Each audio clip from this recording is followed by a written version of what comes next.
Boa noite a todos. Nosso amigo incondicional de todas as horas, Jesus, possa estar presente através dos amigos espirituais, nos iluminando e nos trazendo a paz. Bom, o tema da noite é a construção da felicidade. E desde que o homem é homem na face da terra, que esta é a condição, né, humana que todos nós buscamos. Nós vivemos, sobrevivemos, lutamos, trabalhamos em busca desse estado de felicidade. Mas infelizmente parece que quanto mais a gente luta, mais assombração aparece, não diz o ditado? Bom, e essa luta, como eu já disse, vem do passado e já há mais de 2000 anos, como a leitura do Evangelho disse, já lá no Eclesiastes chegaram à conclusão que a felicidade não é deste mundo. E a história humana é uma história de muita lágrima, de muito sofrimento, de muita dor. É uma história de sangue, de violência. E nem a religião conseguiu aplacar o sofrimento e a dor durante os milênios. Pelo contrário, ela às vezes veio até contribuir para o sofrimento, quando perseguiu, quando queimou nas fogueiras.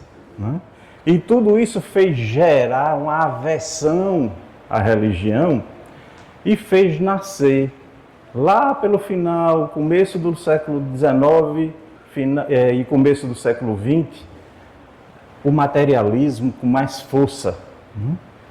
E nós temos um ícone dessa época, que é o Freud, e ele dizia que havia um mal-estar na civilização e que o pressuposto desse mal-estar era que o homem o indivíduo, o homem, é um ser infeliz e que ele está destinado à infelicidade.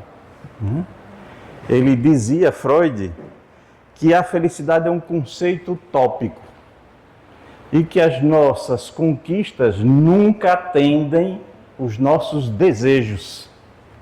E nós somos seres frustrados exatamente porque todos os nossos desejos a gente não consegue fazer, realizar, conquistar.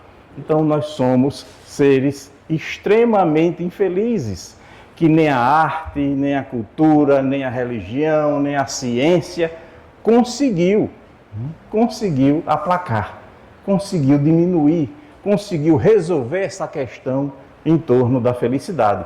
A felicidade há momentos. E ela passa na nossa vida como uma flecha. Mas nós observamos que Freud pesquisou esse estado, mas não foi mais fundo para saber as razões dessas dores, desses sofrimentos. Ele percebeu que há em nós um inconsciente, mas não mergulhou profundamente nesse inconsciente, que faz parte de nós, para saber essas razões, descobrir, nesse inconsciente escuro, sombrio, nas palavras de Jung, que dentro dessa sombra está as soluções de todos os nossos conflitos. Bom, e essa influência, ela é uma influência negativa, materialista, negacionista, negava Deus, negava a justiça de Deus, elegeu a razão e a ciência como deuses, ela influenciou até a nossa cultura, a cultura brasileira.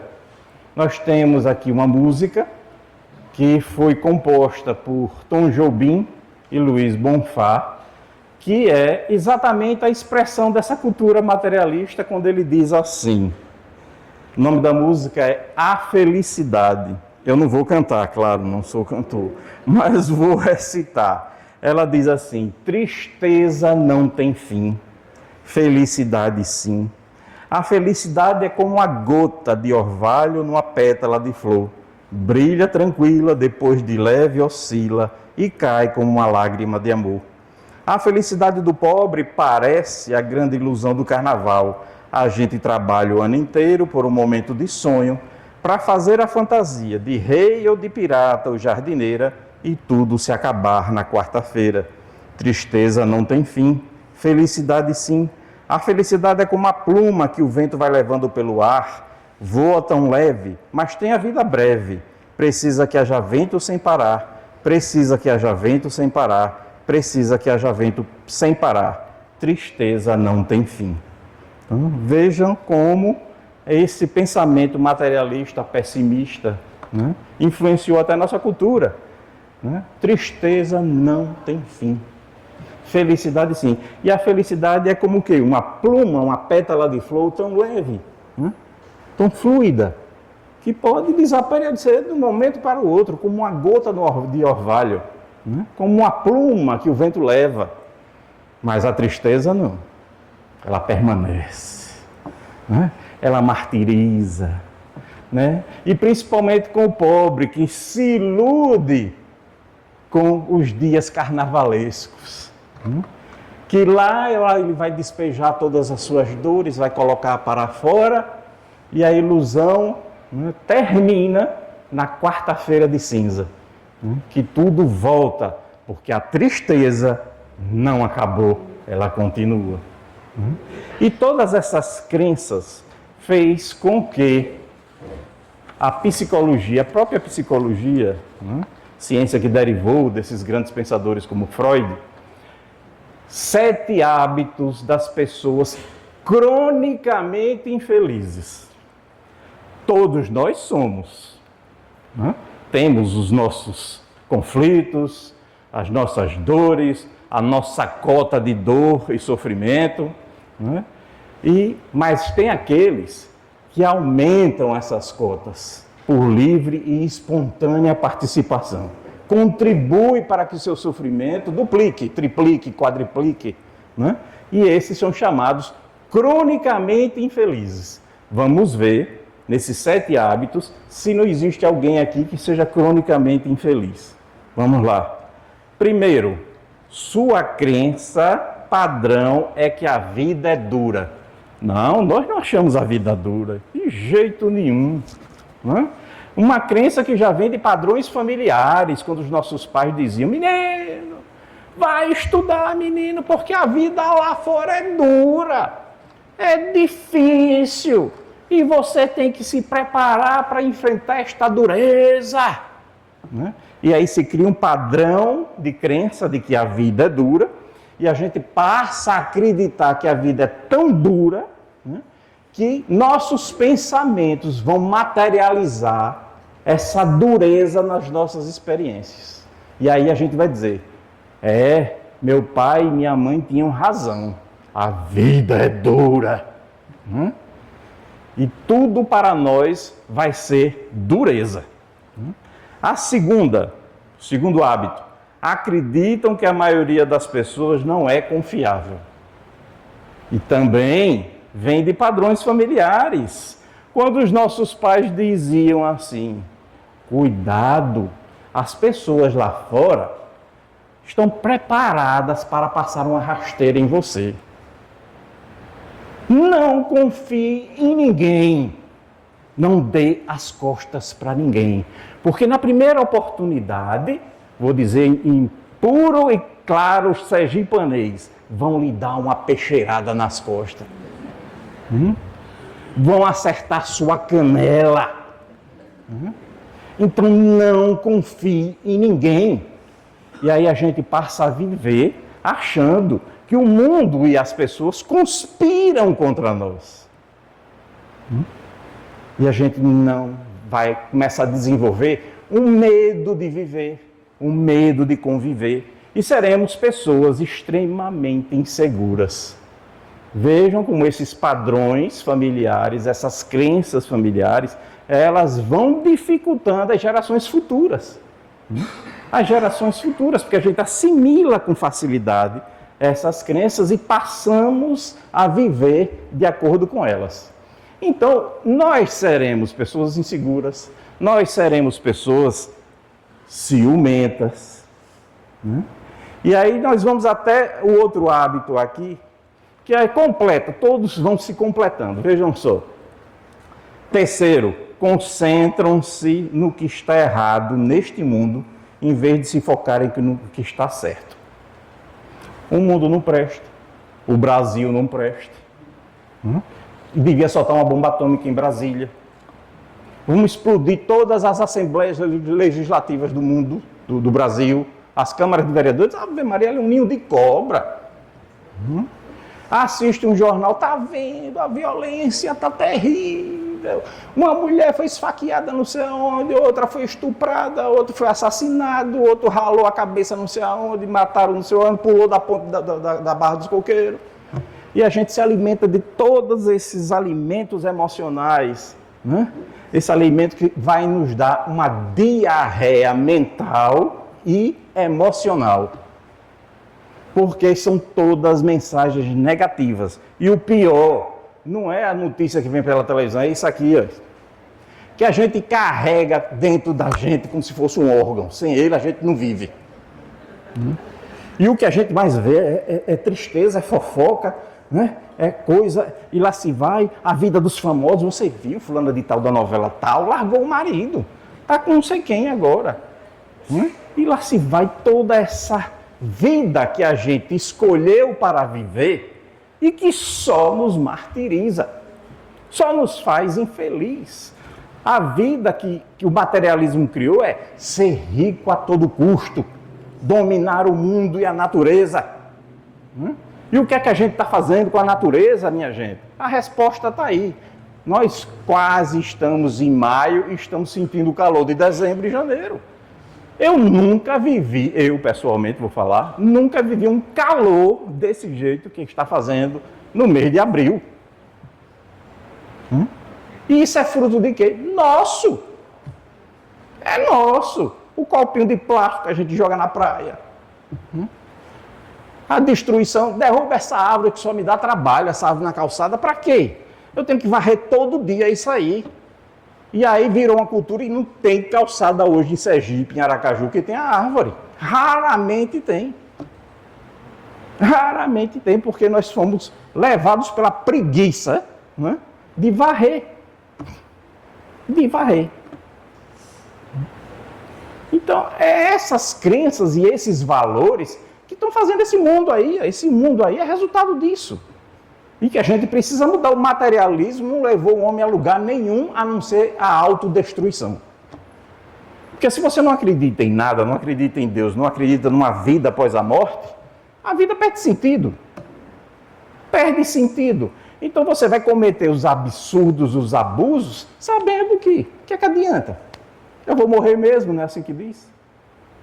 Quem tem um vício, quem bebe, quem enche a cara, que isso e aquilo, diz assim: eu vou morrer mesmo que morra de barriga cheia, que morra na cachaça, curtindo. Isso é crença. E crença negativa. E que só nos prejudica. Temos o quarto. Comparam-se aos outros e são invejosos. Os cronicamente infelizes só vivem se comparando exatamente por esses valores. Você viu meu vizinho? Agora ele está de carro chinês, BYD. E isso tenho que ter o meu. Então eu vou dever a Banco do Brasil, Banese, Bradesco e Itaú, mas vou ter o meu. Vou ter o meu. O vizinho fez uma... Vou fazer também. O vizinho comprou uma casa no saco. E você tem saco para comprar uma casa no saco? Tem saco para administrar uma casa lá, botar um morador para tomar conta? Então lá vem essa coisa toda, esses absurdos todos que a gente cria como obstáculos para ser um pouco feliz na Terra. E a gente não consegue. Porque a gente vive nessa neurose de vencer na vida, e vencer na vida é adquirir um padrão social melhor, um carro chinês, uma viagem para a Europa para botar nas redes sociais, eu em Paris, eu em Copenhague, eu não sei aonde, aí aquela coisa toda, aí aquele casal rindo, mas o casal infeliz, né? Infeliz. Conheço muitos que vinham para lá e para cá viajando, sorrindo, vamos viajar para a gente melhorar o nosso casamento. Pode viajar para Júpiter, Saturno, mas não vai adiantar se vocês não resolverem. Né? E aí vive essa questão desses valores ilusórios que a gente plantou e hoje a gente está colhendo os frutos. A gente fica doente, tem muita gente... Por que a depressão está tomando conta da sociedade? Exatamente, de pessoas frustradas, elas não conseguem atingir o padrão Anitta, o padrão Ludmilla, o padrão de não sei quem, o padrão disso e daquilo, que a gente elege como heróis do consumo e queremos ser iguais. Aqui na sala não tem ninguém igual, somos diferentes, com estradas, com histórias, com tudo diferente. Não queira ser o outro, você não vai conseguir. Ah, eu queria ser como Chico Xavier. Tem certeza? Você tem condição de receber uma cusparada na cara? Um cisco de alguém que joga na sua cara, você já quer devolver? Você tem certeza que você pagaria o preço que Chico pagou? Eu quero ser como Jesus de Nazaré. Ah, aí é que o negócio pega. Ah, eu queria ser como Divaldo Franco. Não queira não. Queira não. Que a pressão é grande, você tem condição de suportar o assédio de milhares de pessoas querendo isso, querendo aquilo, querendo que ele resolva a vida, que ele resolva o casamento, que ele dê o número da cena. Tá difícil. Como Bezerra, que eu canso de contar a história de Bezerra de Menezes, que uma pessoa chegou para ele manifestado através de um médium, e aí disse: ô doutor Bezerra de Menezes, eu preciso de um remédio para calvície. Eu não perderia a minha oportunidade com Bezerra de Menezes para fazer uma pergunta dessa. Eu preferia ficar calado, só ouvindo, diga Bezerra, diga. E aí Bezerra, com aquele amor, que se fosse Carlos, a resposta não seria tão suave, tão maravilhosa. Aí foi Bezerra, e ele disse: ô meu filho, eu já estou tantos anos aqui na espiritualidade, não consegui para mim. Para bom entendedor, boa resposta, porque as pessoas se preocupam com questões transitórias. Não adianta, se você tiver carga genética para calvície, não adianta. Você vai ficar careca. Não adianta. É melhor ir para aquele cara que tem aí no YouTube ou no TikTok, que bota umas próteses na cabeça. É melhor. Mas careca não adianta. Não adianta. A velhice vem, minha gente. Vai cair tudo, despencar tudo. Ou você quer ser, eu não vou dizer o nome dessa cantora dos anos 80, que vive, levanta aqui, estica para cá, estica para lá, puxa para cá. É melhor ser uma Fernanda Montenegro. Não adianta. Porque eu vou esticar tudo, mas o couro da mão, quem estica? Não adianta, aceite, a vida é transitória. Você não vai ficar com o corpo para sempre. Você vai devolver o corpo à vida, à natureza, para que outros aproveitem aquela energia e tenham corpos futuros para a reencarnação. Então a gente vai ter que devolver. Nós devolvemos até o nome, fica lá na lápide, aqui Jais Carlos. Pronto, acabou. Você vai para o outro lado, vai chegar sem nome como veio sem nome. Vai chegar do outro lado nu como veio nu. Não vai levar nada daqui. Nada, a não ser as conquistas da sua alma, os seus valores. É o que interessa. Você não vai levar o BID, uma bateria que custa nos olhos de todos nós juntos. Não vai levar o palácio com mármore Carrara ou o apartamento na Maré do Apicum. Não vai. Não vai levar nada disso. Nada disso você vai levar. Não leva a companheira. Você deixa a companheira e aí vai ficar do outro lado. Não case não, pelo amor de Deus, não case não de novo. Vai ficar lá do outro lado pedindo a Deus para ela não casar de novo. não adianta, então não adianta a gente criar essas ilusões que sustentam apenas sofrimento. Quinto, esforçam-se para controlar tudo. Exatamente. A pessoa insegura, a pessoa que acredita que a vida é dura, a pessoa que não acredita em ninguém, né? Vai se esforçar para controlar os outros, porque não confia. Imagine a pessoa se desgastando do estresse do inferno para controlar as pessoas que trabalham com ele. Você está me traindo, você vai me prejudicar. Olhe, manda outro ficar vigiando o que é que ele está fazendo no trabalho, porque ele está querendo o meu cargo. Como isso acontece? E muito. Eu mesmo já fui vítima disso. Do chefe chegar para mim e começar a me ameaçar, achando que eu queria tomar o lugar.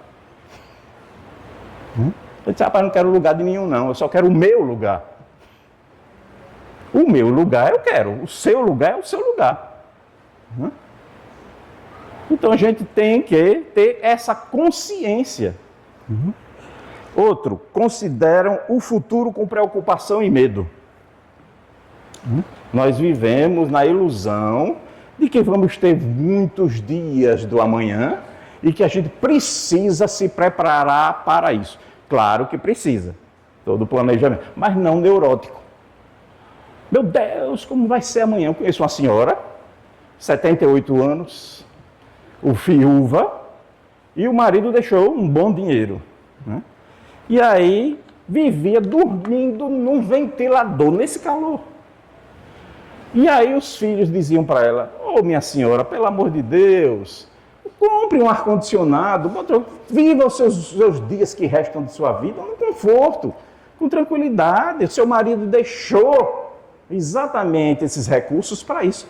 Mas aí ela dizia, mas como eu não posso gastar, como é que vai ser minha velhice amanhã? Aí os filhos diziam, minha mãe, minha senhora, a senhora já está velha. Já está velha, não tem velhice amanhã não. 2 anos depois desencarnou e o dinheiro ficou. E dormiu no ventilador, suando, acordava aquele ventilador, o calor do inferno, como diz aqui no Sergipe, e porque ele não podia gastar, com medo de gastar. Que são exatamente fruto dos conflitos internos, né? Das carências que enfrentou na vida, das dificuldades que viraram conflitos complexos. E que não foram trabalhados dentro de si. O sétimo e último, enchem suas conversas com fofocas e reclamações. Nada. Nós aqui não somos cronicamente infelizes, né? Nós não enchemos a nossa boquinha com fofocas e reclamações. De jeito nenhum. Espírita não reclama. De jeito nenhum. Ele confia em Deus plenamente. Ele confia em Deus plenamente. Ele tem a fé do tamanho do grão de mostarda, tão pequenininha, basta ter isso. Será que a gente tem? Acho que a nossa fé está meio abaixo desse grãozinho de mostarda ainda, né? E a gente reclama de Deus, reclama da vida, reclama dos desafios, né? Reclama das provações, que todos nós estamos submetidos. Cada um tem sua cota e tem que pagar sua cota para crescer, para evoluir. E aí entra a questão, né? Do Espiritismo como contributo para entender e dar sentido a essa vida que a gente está levando aqui. O mundo é um mundo de provas e expiações. Por quê? Porque os que habitam, está lá no Evangelho, os espíritos que aqui habitam, que somos espíritos, né? Os que aqui habitam, são espíritos que se distanciaram da lei de Deus. E por se distanciarem da lei de Deus, criaram a necessidade do sofrimento e da dor, para despertar novamente para a lei de Deus. E eis que ele veio exatamente dizer a nós, minha gente, o remédio é o amor. O remédio é o amor. E de lá para cá a gente vem se debatendo para saber o que é este amor. Recusando, resistindo ainda a este amor. E como diz os espíritos amigos, sofrimento é resistência ao amor. Quanto mais você resiste ao amor, mais você sofre. Exemplo, não guarde mágoa, perdoe. Não vou perdoar, não. Eu não suporto aquela criatura.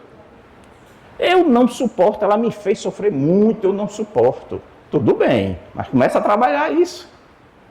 Começa a trabalhar isso. E quanto mais você resiste a não perdoar, o que é que acontece? Você adoece. Porque a mágoa é uma vibração negativa, baixa.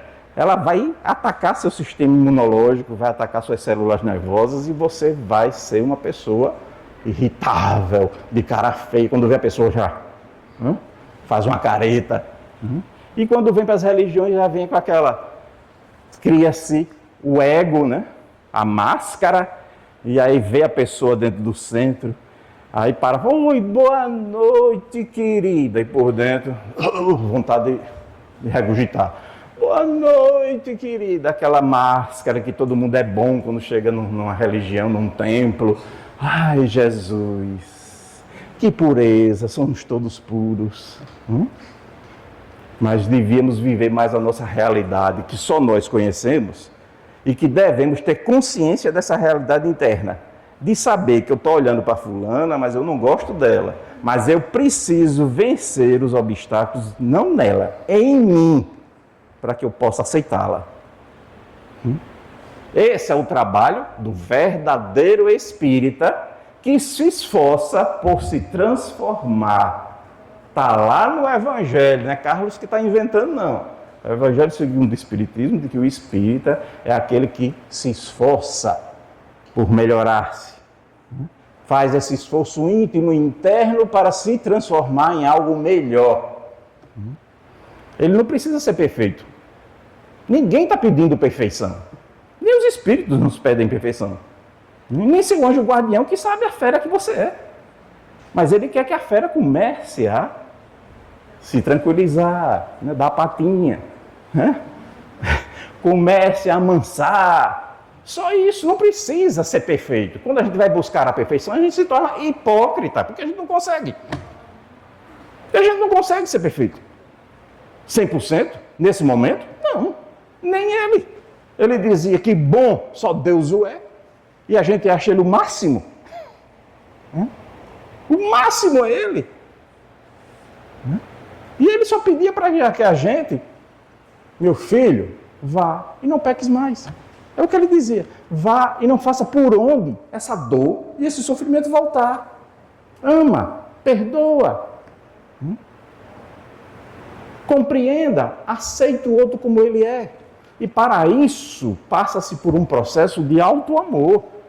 Você se ama, você se aceita, você se perdoa, né? Por anos de erros, por ter sido uma personalidade grosseira, agressiva, irritável. Você se perdoa por isso? Ou se enche de culpa? Se enche de culpa e botou na sua cabeça a crença de que você merece ser punido por ter sido isso ou por ter sido aquilo. Quando o caminho que ele nos ensina é o caminho do amor. O amor, dizia Pedro, Pedro seguidor, Pedro apóstolo, o amor apaga uma multidão de pecados. Então o amor, se ame, aceite seus inimigos internos, esses são os piores. Faça as pazes com eles. Quando Jesus dizia amai vossos inimigos, ele dizia, amai os inimigos que você tem dentro. Quais são? Você já conhece os seus inimigos internos? Vou citar alguns que alguns podem ter. Orgulho, prepotência, arrogância, intolerância, impaciência, irritabilidade, ira. Quem de nós não tem um pouquinho? Uns mais, outros menos. Então conheça esse. Não, eu de fato sou uma pessoa orgulhosa. Sou. Porque se a gente não aceitar, não entender e ter consciência do que se é interiormente, a gente não vai conseguir, não. E a gente precisa fazer esse trabalho de autoconhecimento. Não, eu sou uma pessoa orgulhosa, eu não levo desaforo para casa, né? E agora eu tenho que aprender, né, a compreender as origens deste orgulho que existe dentro de mim. E aí vai descobrir que as origens do seu orgulho é um complexo de inferioridade. No fundo, você não se acha nada daquilo que você diz. Porque o orgulhoso tende a dizer que ele é bom em tudo, né? Eu sou maravilhoso, sou bom em tudo, isso e aquilo, né? E a vida propicia para ele experiências de humilhação. Vem a experiência de humilhação para mostrar para ele que ele está iludido com ele mesmo. Ele atrai essas experiências. Para mostrar para ele, você não é o que você diz, você precisa descobrir o seu verdadeiro valor. E aí, quando ele compreende isso, que é uma pessoa que sofre um complexo de inferioridade, ele começa a trabalhar e a aceitar que é uma pessoa que tem essa problemática e que precisa resolver. E aí começa a fazer as pazes com o orgulho dele. Quando ele começa a fazer as pazes, já é o início da cura. Já é o início da cura. Porque a humildade, que a gente fala tanto, né? Tem que ser humilde, tem que ser humilde. O que é ser humilde? Ser humilde é se reconhecer como se é. Quando a pessoa diz, eu sou orgulhoso, ele está sendo humilde, ele aceitou. Eu sou uma pessoa orgulhosa, eu reconheço que sou.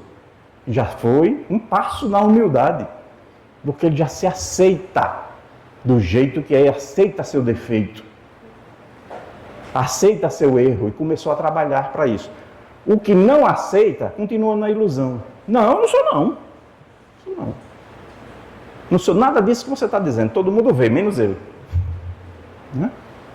Então o trabalho é esse, faça as pazes.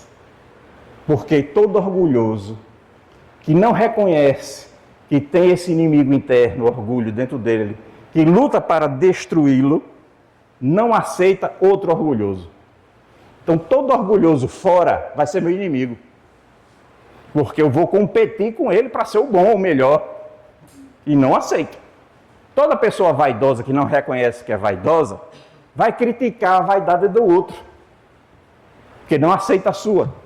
Então aquela pessoa vaidosa que entra aqui dentro da sala, vocês mulheres que são mais assim, né? Brilhosas, aquela coisa toda, tá vendo aquela mulher? Entrou com decote, olhe, parece que vai explodir para fora.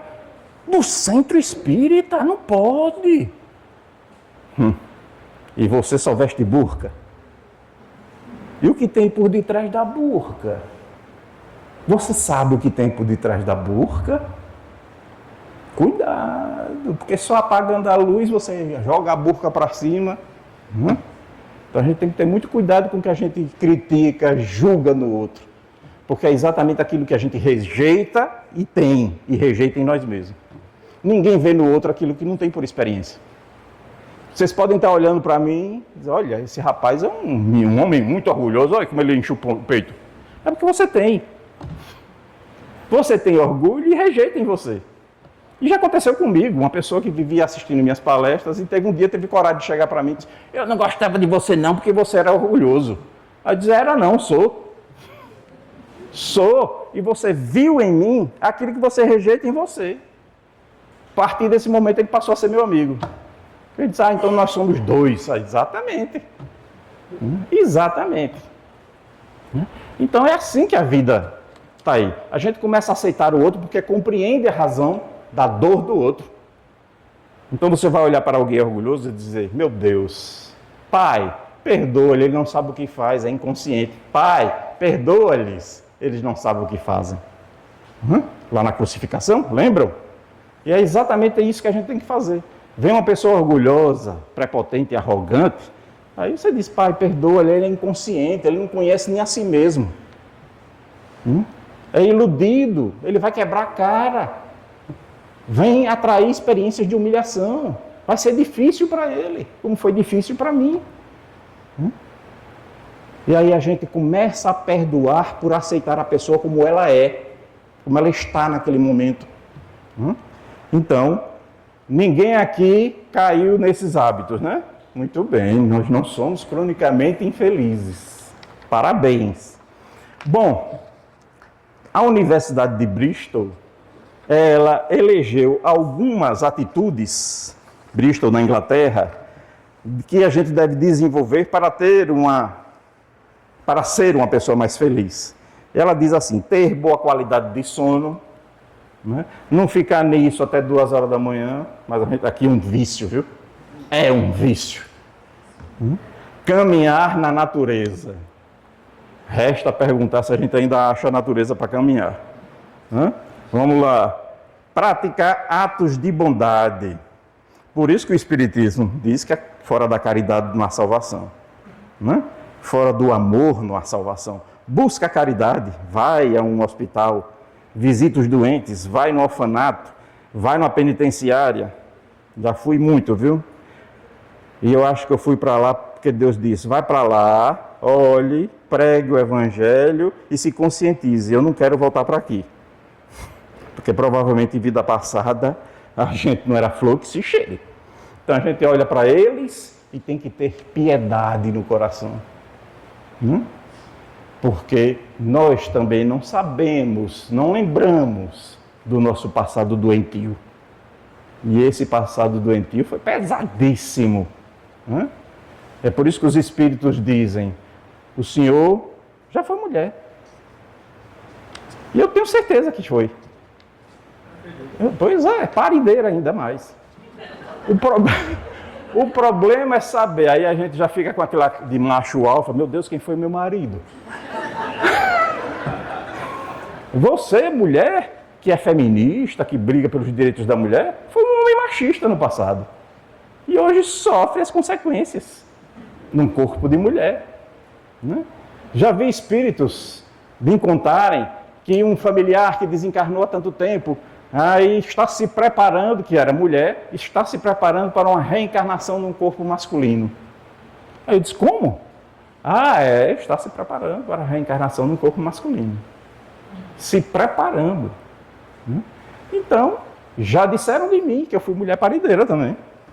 Por isso que eu aceitava. Quando eu via minha esposa tendo minha primeira filha, eu sofria com ela. E aí o espírito amigo disse: você está se incomodando e sentindo as dores que ela sente porque você foi mulher na vida passada. E foi parideira. Pariu foi muito. Virgem Nossa Senhora. Aí a gente começa a imaginar, a mente já vai longe, E lá se vai. Então, nós fomos homens, mulheres, exploradores, quem sabe assassinos, ladrões, estupradores, como também a parte boa. Tivemos experiências positivas também. Então a gente não pode estar apontando para ninguém na Terra. Somos todos no mesmo barco, marinheiros do mesmo nível. Então a gente não pode estar julgando ninguém, não. Ver uma pessoa que tem um comportamento sexual, a sexualidade de hoje em dia está sendo assim a coisa. Porque, eu nunca imaginei que tivesse tanta diferenciação. E sempre teve. Mas a perseguição, o preconceito oprimiu. Mas sempre teve. LGBTQ, blá, blá, blá, blá, blá, sempre teve. Resta saber onde você se encaixa. Onde você se encaixa. É o que você precisa saber, só você precisa saber. Você está dizendo para o mundo coisa não, porque o mundo ainda é cruel para aceitar as diferenças humanas. Mas que você tenha consciência da sua situação, da sua condição. É o que interessa. É o que interessa para você, não interessa para ninguém. É você e seu guia espiritual, porque o único que sabe e aceita você e ama você do jeito que você é seu guia espiritual. Esse aguenta, viu? Eu digo pro meu: você não é... Você, eu vou dizer, para aguentar a mim, tem que ser uma fera pior do que eu. Porque tem horas que eu brigo com ele, grandes brigas, grandes discussões. Eu sozinho, não é ele que briga comigo, não. Eu brigo com ele. Ele é muito educado. Eu é que digo uma opção de barbaridade e ele calado. Dizendo assim: eu sei que o desafio com você era grande, mas eu amo você do mesmo jeito. Amo mais você do que você é você mesmo. Então é assim. Quem ama não tem condicionamentos, não cria condições, ama incondicionalmente. Você, mãe, não ama seus filhos, apesar dos seus filhos terem comportamentos os mais diversos? Ama. Ama, ama. Por isso que amor de mãe é sempre o padrão. Porque a mãe supera tudo isso. Se o menino é azedo, se o menino é vinagrado, se o menino é maçã, se o menino é doce, a mãe ama todos do mesmo jeito. Ela procura um jeito de amar. Procura um jeito de amar. Já o pai já fica... Aí, como eu fui mulher numa vida passada, eu já estou no caminho do meio. Já aceito os meus do mesmo jeito que a mãe já aceita. E aí lá se vai. Então, a gente precisa prestar atenção ao que acontece de positivo no cada dia. Deixa de assistir esses jornais, meu irmão. Deixa de ler notícia pessimista. Vá assistir desenho animado. É melhor. De vez em quando eu pego aqui. Vou assistir A Feiticeira, Dini é um gênio. Lembra da minha parte boa, da minha infância. Do que está vindo. Trump botou uma tarifa de não sei quanto. Trump disse que o Brasil enriqueceu com as tarifas que impôs a ele. Olha, o Brasil enriqueceu. A gente está rico. Pelo amor de Deus, né? E lá se vai, e o mundo está se acabando. E vem aí agora o Papa que vai destruir a igreja. E que não sei o quê, mísseis da China, mísseis do Irã. E lá se vai. Oh, pelo amor de Deus, joga isso tudo no lixo. Nós somos o país da paz. Nós somos o coração do mundo, então vamos fazer esse coração bater para que as vibrações desse coração batendo possam se refletir no planeta todo. Né? Já estamos influenciando a Guiana, né? Pernambuco de pé, lá, que é Portugal. Né? Então, eles já estão entendendo que o que eles criaram foi um filho muito bom, que se chama Brasil. Né? Então a gente está aqui unindo as raças, unindo os pensamentos, unindo as religiões. E isso tudo é semente para uma nova geração futura. Aqui é o berço da civilização de regeneração que vem por aí. Que está sendo forjada aqui. Está sendo forjada aqui. E nós somos os primeiros a começarem a sentir isso. Porque tudo que a gente está fazendo nesse momento aqui é isso. É regenerar. É regenerar. Então, nós devemos lutar. Cadê a hora? Estou chegando. Lutar com isso. Tem a Universidade de Harvard também fez um trabalho sobre a vida adulta que durou 75 anos. E o último diretor, um chamado Robert Waldinger, ele fez um TED que se chamava Do que é feita uma vida boa. E nesse TED, ele fez a seguinte pergunta ao público que foi avaliado. Se você hoje fosse investir no seu melhor eu futuro, no que você colocaria seu tempo e energia? Se você fosse investir no seu melhor eu futuro, no que você colocaria seu tempo e energia? Para muitos materialistas iam pensar logo, dinheiro. Tenho que gastar toda a minha energia para fazer esse meu eu futuro com dinheiro. Né? Outros, poder. E lá se vai. Mas a maioria das respostas foi a seguinte. Criar relações pessoais. Ter relações pessoais. Então, ele descobriu que quem cria laços com outras pessoas viveu mais e viveu melhor. Então, as pessoas mais afetuosas, que criaram laços de amizade, viveu melhor e viveu mais. E viveu mais. Quem se preocupou em ganhar dinheiro morreu logo. E o dinheiro ficou. Quem se preocupou com o poder, estragou a vida. Então, eles concluiu que o afeto compartilhado é o maior sucesso que alguém pode ter e investir em amigos, família e amores, é o melhor que você pode fazer por você mesmo.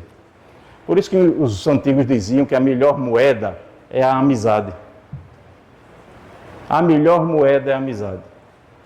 Você tem um amigo não sei aonde, e brasileiro gosta, não? Brasileiro gosta, mas com outros interesses. Eu tenho um amigo ali no banco tal, vou deixar minha conta lá para ele, para eu não ir para a fila. Mas com interesse sempre. E não é bem assim, a amizade não é para isso. A amizade não é para objetivos que não são amigos. E quando aquele amigo rejeita, que diz assim, não, rapaz, não faça isso não, vá para a fila. Aí você diz, esse não é mais meu amigo. Quando ele está fazendo o papel verdadeiro de amigo. Então a gente tem que se preocupar com isso. E a psicoterapia, viu? Fazer psicoterapia. Porque a psicoterapia é um instrumento de ajuda essencial para os dias que nós estamos vivendo. Não é só tomar água fluidificada, nem tomar passe não. Não é só isso não. É psicoterapia para desconstruir, essa nossa personalidade que a gente formou desde a infância e reconstruir um novo Carlos. Um Carlos que entenda mais de si mesmo, que entenda mais das suas dores, dos seus conflitos e viva em paz consigo mesmo. Então a gente precisa da psicoterapia para ajudar a esse caminho de autoconhecimento que todos nós estamos precisando. E por fim, nós trouxemos aqui dicas para ser feliz, vou lê-las, Tem atitudes positivas, lute contra os seus medos, compartilhe emoções, acorde para o novo, evite procrastinação, não enrole, faça hoje o que você tem que fazer, não deixe para amanhã não. Cuide de você, construa ambientes que te fazem bem, tenha gratidão. Agradeça a Deus principalmente. Reconheça os momentos de felicidade para que eles cresçam. Alimentem esses momentos de felicidade e encare a terapia como aliada. E por fim, tem um escritor, Luiz Carlos Mazzini, ele é filósofo e escritor da atualidade. E tem um trecho que eu vou ler dele que é interessante sobre essa questão da felicidade. Ele diz assim: durante muitos anos, esperei encontrar alguém que me compreenda, alguém que me aceite como eu sou, capaz de me oferecer felicidade apesar das duras provas. Apenas ontem, descobri que esse mágico alguém é o rosto que eu vi no espelho. Não tem princesa nem príncipe encantado. Não tem ninguém fora de nós que nos faça feliz. Contribui, mas não faz. Só nós mesmos. Então o rosto que você encontra no espelho todo dia, aquele rosto feio, cansado do espelho que acordou todo assim, é esse vai me fazer feliz. E por fim, trouxemos outra musiquinha que vamos recitar, que essa música, para mim, é uma inspiração de Deus, uma inspiração dos bons espíritos. Desculpe. É uma música de Chico César, que se chama Deus me proteja. Veja só que frase. Deus me proteja de mim. E da maldade de gente boa. E da bondade da pessoa ruim. Deus me governe e guarde. Ilumine ele assim. Caminho se conhece andando. Então, vez em quando é bom se perder. Perdido fica perguntando. Vai só procurando e acha sem saber. Perigo é se encontrar perdido, deixar sem tecido, não olhar, não ver. Bom mesmo é ter sexto sentido, sair distraído, espalhar bem querer. Deus me proteja de mim e da maldade de gente boa, da bondade da pessoa ruim. Deus me governe e guarde, ilumine e zele assim. Que Deus nos abençoe.